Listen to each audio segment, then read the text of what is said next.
అందరికీ నమస్కారములు. నా పేరు వియా నిషిత. చిత్తూరు జిల్లా సంతపేటలోని దేవి బాల మందిర్ ఆంగ్ల ఉన్నత పాఠశాలలో 7వ తరగతి చదువుతున్నాను. ఇప్పుడు నేను ఒక నీతి కథ చెప్పబోతున్నాను. కథ పేరు బుద్ధిమంతుడైన మంత్రి. ఒక రాజ్యాన్ని ఒక యువరాజు పరిపాలించేవాడు. అతడు చాలా ధైర్యవంతుడే, కానీ త్వరగా కోపపడే స్వభావం అతడికి ఉండేది. ఒకరోజు కోపంలో ఒక నిర్దోషిని శిక్షించాలనుకున్నాడు. మంత్రి ముందుకొచ్చి, మహారాజా, నిర్ణయం తీసుకునే ముందు ఒక రాత్రి ఆలోచించండి. రాజు అంగీకరించాడు.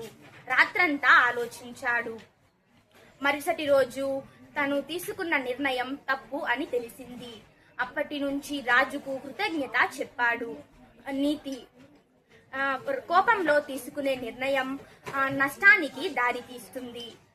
మంచి సలహా రాజును కూడా రక్షిస్తుంది. ధన్యవాదాలు.